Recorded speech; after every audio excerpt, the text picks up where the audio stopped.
Welcome to Public Forum, a community outreach program produced at North Idaho College on the shores of Lake Coeur d'Alene. Featuring guests from around the globe addressing a wide variety of subjects, Public Forum serves to educate and enlighten. Please join host and moderator, political scientist Tony Stewart, in welcoming today's guest. I'm so pleased to welcome all of you to the 7th program in a 12-week series titled Confronting Hate, Humanity's Greatest Challenge. We're very fortunate on the program today to have a very distinguished guest from Seattle, Washington. Our guest is Mike McGavick. He is the CEO, the president, and chair of the board of Safeco Insurance Company. Our guest has really been instrumental in his 2-year tenure at that corporation to bringing that company up to one of the top in the country in dealing with diversity programs and issues, as well as putting them on a very sound financial basis. Our guest holds a political science degree from the University of Washington. He is the former chief of staff for Senator Slade Gordon, and he also worked for the Gallatin Group, which was headed by Governor Cecil Andrus of Idaho. If I may call you Mike, welcome to our program. We're so pleased to have you here, and we look forward to this interview. Thank you, Tony. I appreciate it, too. And I'm so pleased to have our regular panelists. First of all, Janelle Burke, an attorney in the state of Idaho, and next to her is Erna Reinhardt, who is Director of Public Relations at North Idaho College, and we shall invite Janelle to commence today's questioning. It is both a privilege and a pleasure to have you here on our program. We want to get right into the meat of this subject and ask you, why do corporations support diversity in the workplace? You know, I think it is a logical question, given that I think we can look in the past for several decades and say to ourselves, we really hadn't seen corporate America at the forefront. And now, all of a sudden, of course, we see a great deal of attention by corporations to what they're doing to create a more diverse workforce, a more inclusive environment, and an opportunity to serve more diverse communities. I think there's a simple reason. You know, corporations are required, if they're good, and we like to think we are, for example, corporations are required to look beyond the horizon. They cannot just worry about what they're doing that day if they're going to survive and thrive in the future. So when you look to the future, you have to be confronted with a simple idea. America is changing rapidly.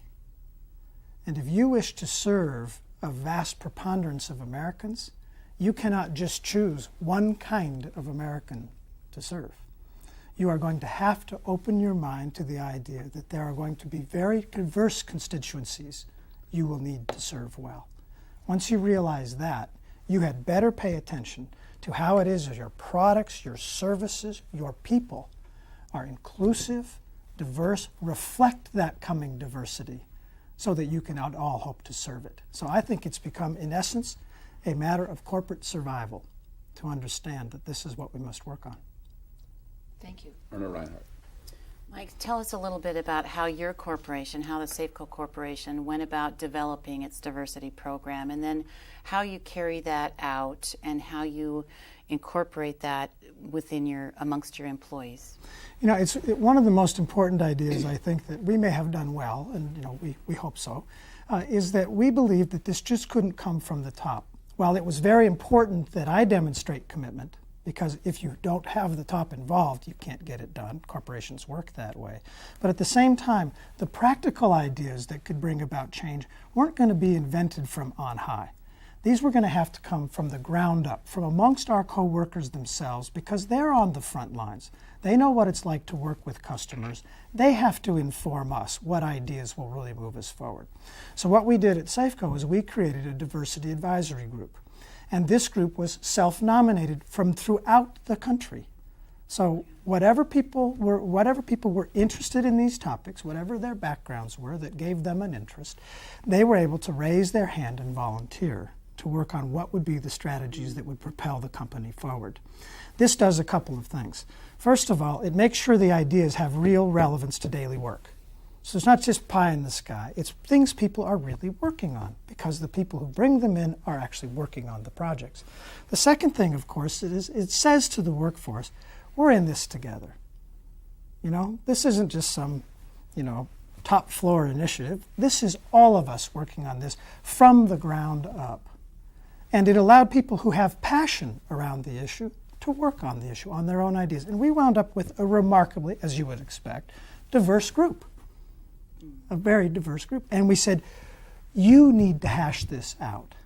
and show us the way forward. But here's the imperative, and it goes back to the first question that Janelle asked, why does this matter?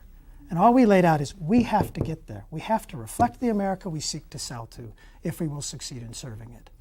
And so the plan was built ground up rather than just imposed. And of course, this causes coworker to talk to coworker to talk to coworker. And pretty soon, the popular support for these ideas and the reality that this is real, this isn't just some, corporate strategy, becomes set in people's minds. Great. Mike, I want to congratulate you. You're a very effective CEO, and to me, I was so interested in some national organizations and .coms who judge corporations. And when you came on board, your company was not ranked among the top 50 in this issue. And now I hear that you're number 16 out of 50. That is a remarkable success story in such a short period of time, both with your commitment, I understand your board's commitment also, and then yes. you've been able with those thousands of employees to do this grassroots within a short period of time, and I just want to recognize that on our program, and that's why we're so delighted that you're here for our Human Rights Banquet to speak to this issue. Now, based upon that, tell us a little bit more about some of the programs that you've put in place during this 2 years. I've had the advantage of knowing some of your wonderful employees, and they've shared with me some of this, but I want our viewers to know, particularly corporate leaders that are listening, what are some of the things that one should do in their corporation when you have 12 or 14,000 employees? That is a very major task in a short period of time. So what are some of the specific programs that are now in place at Safeco? Yeah, let me give some illustrations. And by the way, I'm glad you acknowledged our board in this. Our board is, compared to many, fairly diverse. And the board has set this as an objective for me in my leadership of the company. So this is not just, out of the blue. We are aligned on this. In fact, when we completed the strategy phase, we brought in a couple of the people who had developed the plan to present it to the board. So that the board would be, so we're all connected. Yeah. Every person in Safeco has a role in this, no matter what the position. So that's a very important acknowledgement, and I appreciate it. I wanted to pull it out. Some of the specific programs. I think you start with, like you approach any other business problem, especially one that involves a lot of change. Number one, you have to establish the imperative for change. Now remember, Safeco, you may also know, has been going through a turnaround in its financial results at the same time. So we were working on a lot of stuff. Now, the turnaround of the company's financials was understood by everybody, because they know eventually if you lose enough money, you're going out of business. So that one never required any, a lot of education. But change around diversity is not immediately apparent to every person in the company, the need for change. Their communication about the need for change and commitment to that communication, relentless discussion of these uncomfortable topics, was a commitment we as a management team made from day one. In fact, the very first session I ever had at Safeco, I was addressing our companies throughout the country through satellite hookup, and we talked a lot about diversity. I think some people were shocked.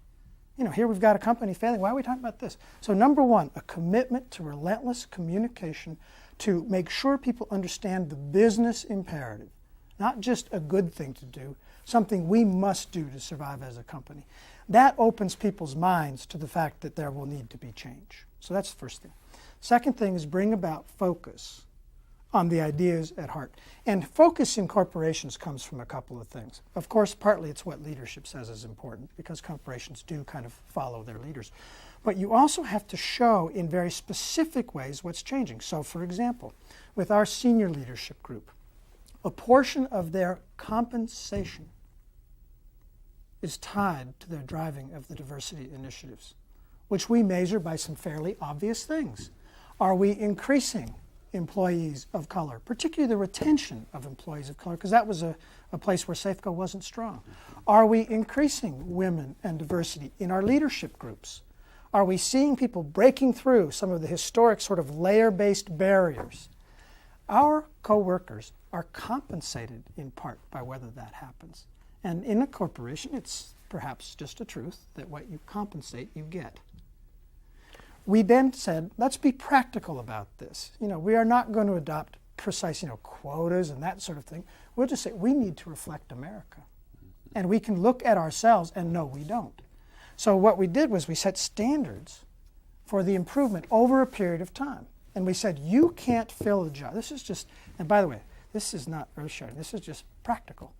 You cannot fill a job at Safeco unless you can demonstrate that you've considered a diverse pool of candidates. Now, this is a small thing. Show me, or show the other boss, that you considered a diverse pool. And guess what happens? Occasionally, the best candidate is a person with a diverse background.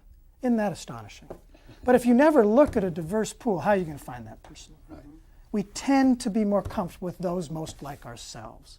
And is it any wonder as a result that leadership tends to look like me? So what can we do about that? We can force people to go outside their comfort zone. And that alone has led to a dramatic shift. We now have 2%, in just 2 years, we have 2% more managers of color than we had 2 years ago. Just by that small device. And it will accelerate and compound on itself. We can see how this happens. You have to create avenues, so that's the second, focus. And nothing brings focus like establishing real ties, real rewards to activity. You have to open up communication. People feel outside the mainstream and have to be brought in. So what did we do there? We established employee surveys so people could anonymously provide their feedback about the state of the company without fear of reprisal. We now do it every year so that we can track our progress about our coworkers' attitudes about being in this company, including the diversity dimension. Ownership. They're in the game. They help devise the strategy. They're seeing it be measured. Okay? We created and put dollars behind specific marketing programs that are focused on communities that we generally haven't been successful in selling business to. For example, in Atlanta and in Seattle, we have built bricks and mortar operations in neighborhoods that we used to fail to sell in. In the central cities. In the central cities. We call them urban centers. In order to drive sales and participation in those communities. And you know what we do at night? When we're no longer using them for business in the day, at night they're used by the community as a safe place to have community meetings. Amazing. So we're participating in the community. And by nature, of course, a community will look more favorably on the products and offerings of companies that do so. So these are examples. We created safe websites to speak out when you do see examples of prejudice or hate or discrimination. We created safe processes and harbors. Now, these are hard things to get people to trust. I don't want to act like we've got it all licked. But we tried to create these safe harbors. These are just some of the specific steps, and I could really go on for quite some time because you might imagine that diversity advisory group was quite creative. They were, and I got to go back to the panel, but I wish we had 2 hours with you. I also know that you're bringing in interns and all, and people that from diverse backgrounds, and that down the future they may be also employees. Actually, the interns. We could go on. I've had the opportunity to be exposed to your program, and it's just very expansive and comprehensive. With that, I'll go back to Janelle. Diversity is a rather amorphous concept at times. How do you define diversity, and how does your corporation look at the diversity issue? I think it's such a true statement. And I'll tell you, I am one of those people who's a little bit more comfortable when we talk more specifically than more generally. And that's a tough thing to do in this topic because it is laden with booby traps in terms of language, isn't it? Yes. Language is all coded and it means this or that, and you have to be so precise, and that can be so dangerous to speak very candidly. Frankly, I think this inhibits our progress because we don't talk very candidly. We use euphemisms to talk about these things, and I'm sorry for that. I think that slows down progress. And so in our co-worker groups, I'll tend to talk about things in ways that I can see people kind of squirming in their chairs because we're talking about real things. Like one of the things that seems so important to me is this idea of managers of color. And you can see the room, which is, of course, going to be mostly white. You can see the room squirm because they think I've just said, your opportunity for advancement is limited. That's what they hear. I know that. So I'll say to them, how many people in this room think I ought to just fire all the white guys? And everybody laughs. It's preposterous. Of course not. Well, okay, that's interesting. Because how are the slots going to become available? Well, they'll become available by the nature of failure and success in business. People will fail, and they'll be moved out. And when that job's replaced, you will show me you interviewed a diverse pool of candidates. And by gosh, diverse people will win from time to time, and will change. And it's already happening. If you talk about these things with candor like that, I think people begin to see diversity isn't just some blanket idea. It is about inclusion. It is about reflecting America. And this is one of those things where you don't have to be numeric to get the idea. You don't have to say, gee, our community is 12% African American. Why aren't 12%, you just can walk into any room in our company and you can say, do we reflect America? And no one's confused about what that means because they can look around the room and say, even I know this isn't diverse, you know? So we can talk about it in those concrete ways, and I think we see progress as a result of being fairly open about it, and the recognition has been coming, which is nice. Erna Reinhardt. Do you think these wonderful values, Mike, are easier for the younger generation to grasp onto than maybe our generation? I'm real interested in children, and this is a key issue for them, and I'm wondering that maybe it's easier for them because they've grown up with it. I certainly think that exposure to one another across old groupings and boundaries is crucial to change. So the fact that schools are generally more diverse is a good thing, and I think it creates a different life's experience. I think the fact that television presents more diverse portrayals of what America is causes not only people to feel more included who used to feel excluded, but also teaches us that we can be comfortable in more diverse settings. But I would also say a warning on this. I think if we assume that future generations will be more tolerant, we will not achieve greater inclusion and tolerance. Because it is worthy of note also that it tends to be the young and easily manipulated who commit some of the most heinous crimes in our society. So it is not a safe place for me to say, time will take care of this.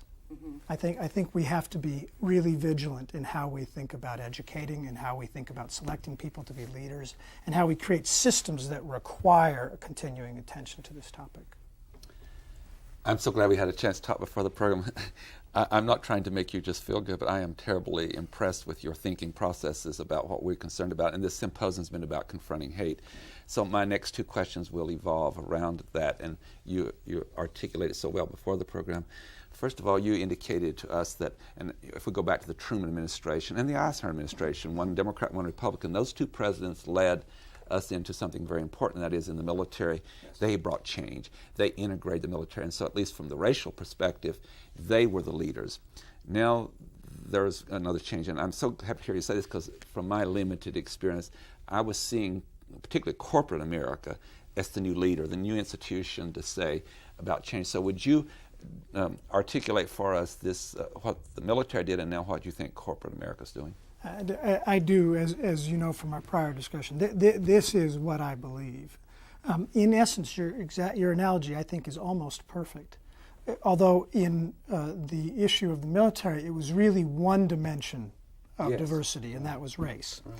And the integration of the armed forces was, by both Truman and later Eisenhower, viewed as an absolute imperative if we were to have a successful fighting force. Right. And they had a variety of realities facing them that made that true, some of which perhaps aren't all that honorable. But in the end, the result was. But remember that the military is disproportionately peopled by folks from the South. It is a Southern institution in many ways. There's a lot of history to that. There's a lot of reasons the bases are down there, but it's just a truth. So imagine coming home from your integrated experience where merit and character really counted. Because when it's life and death, you tend to get past all the other junk real quick. And going back home and facing this remarkable continuance of discriminatory practice. I think much of the energy and timing that gave rise to the civil rights successes, the breakthroughs we saw start in the 60s, breakthroughs, not success, breakthroughs. I think much of the energy that gave rise to that came from that experience, that jarring difference between civilian life, which was, I'm sure, by a soldier viewed as kind of a return to normalcy, from this extraordinary service of country. Now, what's the parallel here? Well, again, why are corporations paying attention to this? We have to look over that horizon. We have to successfully compete against other companies for customers. If the customers are going to be more diverse, we have to be more diverse in our thought process, our solutions, our inclusion, all of that. So why are corporations on point all of a sudden? Because this is the new institution in society that needs to drive change in order to survive, just as the military had to drive change in order to survive in the 50s and 60s. So we are the group upon whom it suddenly falls to drive this issue. And it is odd to think of that that's true. And yet, that's why we're working on it so hard, because we will not be around if we don't get this right. But what you're doing with the military did not do this so significantly. It's not one dimension. That's right. I mean, the military is just coming to grips with the fact that there are women in society. This is a tremendous advance for the military. we would, I would observe for you, if we're thinking about leadership of the future, 37% of the graduates are, excuse me, more than half of the graduates today are women. If we're going to staff our companies with effective people, they're going to be college graduates by and large. If we're going to be effective about that, we better be hiring women, huh? I think it's going to happen on the other way. So, these practical realities just suddenly get right in your face. You look at the buying power in these other communities, you better get it together, and it better go across dimensions. We were reasonably honored to be awarded an award by the GBLT community in Seattle as a truly friendly company. We've just changed our homeowners policies, for example, to include domestic partners. We'd already included that in our benefits processes. Well, look, this is just a practical matter. What are we going to do? Deprive ourselves of people of great talent in our workforce? Deprive ourselves of opportunities to sell business just because of who someone sleeps with? Have we lost our minds? No, we have not, and we will drive these issues. And so we have no choice. But that's what's so impressive about what you're doing is that it is true diversity, is that you're looking at different communities within society and you're including them. You're not just looking at, as we talked about the racial question in the military, it's inclusive. Another issue I want you to deal with, because again you articulate so well, on people's minds at the time we're taping this program, although it'll run later, we're doing it here in March. A lot of people have their minds, of course, on international affairs in Iraq. And so and when we did this topic, or chose it a year ago, of course it was before that, but as we deal with hate, it impacts so much about what happens to human relationships and violence. So would you articulate for us what you think about hate and what it, and the results of violence? Well, I look at what's going on, and I can say this, I think, safely. It doesn't matter what you believe about the rightness of this war. We just need, especially now, it's not terribly profitable to talk about. We're at war.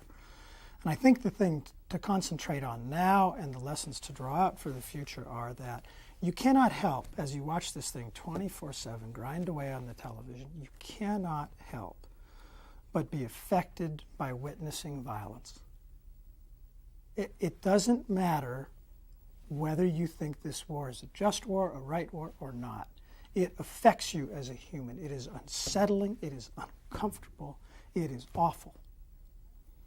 Violence is the dead end that hate creates. We are watching an expression of hatred, of groups that could not get it together. And as I sit here thinking about that, I think that our generation of people faces historic consequences because the tools of hatred are not owned by nations anymore. They're owned by small groups who feel excluded, threatened, and violent.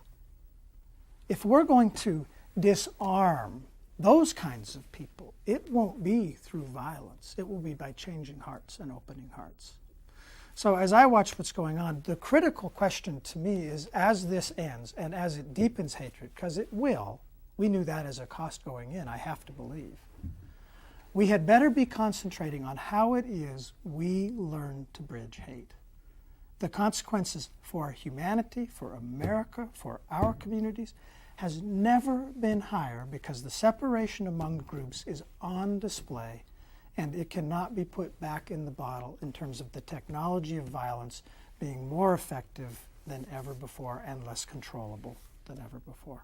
One of our great speakers today, Dr. Waller from Whitworth College, indicated that as he went through centuries, it was in the 20th century that there was a tremendous increase by hundreds of percent of the elimination of people, not only the Nazis, but in more recent times in Africa, we've seen in 100 days 800,000 people eliminated. This is a manifestation of technology, in essence. Mm-hmm. We've just become more efficient at killing. Mm-hmm. We've become more efficient at allowing very small groups to inflict enormous pain on others. And this suggests that the simple rules can't get it done anymore. We can protect ourselves to a degree. I don't think Americans generally in their daily life have to live fearfully. But I think that the basic notion that we are going to have to learn new ways past these kinds of hatreds has just never been more obviously urgent than it is right now. And at the same time, we have these new drivers for us, don't we? We have companies in the game because they have to care about it. Well, that's new, and that's good. We have intellectual institutions who focus. So the work you've done this week, you add all that together. This is a really special potential time in history, and we'd better be effective. We're almost out of time, and we've had 2 rounds. So I'm gonna usurp this time, I guess, as the host of the program. But you also indicated, as an educator, I'm very interested in universities and their role. And you said something that I want you to, in the little time we have left, talk about that I found very, very great concern, and that is that you believe private institutions of higher education more than public institutions are promoting diversity. Well, there's 2 things that we have to look at. In many states, for example, there have been referenda that prevent using diversity as a criteria for admissions to, for example, higher education. The old busing programs are gone. I'm not sure they did that much good, but there's another tool that was being used that's gone. You can go through tool after tool, leaving us because society does have this commitment that is theoretical to merit and character. And as a result, the tools that were being used to wipe out history are deprived. The weird thing is now we have our public institutions becoming less diverse and our private institutions who aren't bound by those rules or those initiatives becoming more diverse because they realize the value of diversity. That is somehow on its head. That is the reverse of what should be true. Now, I don't know the path back. Safeco, for example, once again, we like little practical things. We have created a diversity scholarship that tries to make sure that if people can get in, to have the resources to go. Well, it's a minor thing. But if a lot of us do minor things, we solve problems. I'm so sad to say that the time is up.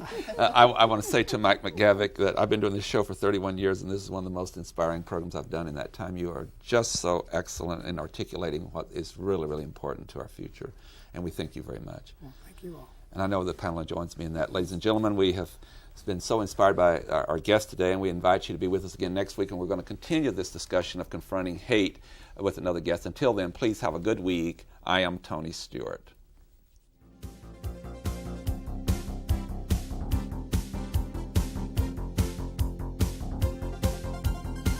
Recorded on the campus of North Idaho College, Public Forum is the longest-running in-house college production on PBS.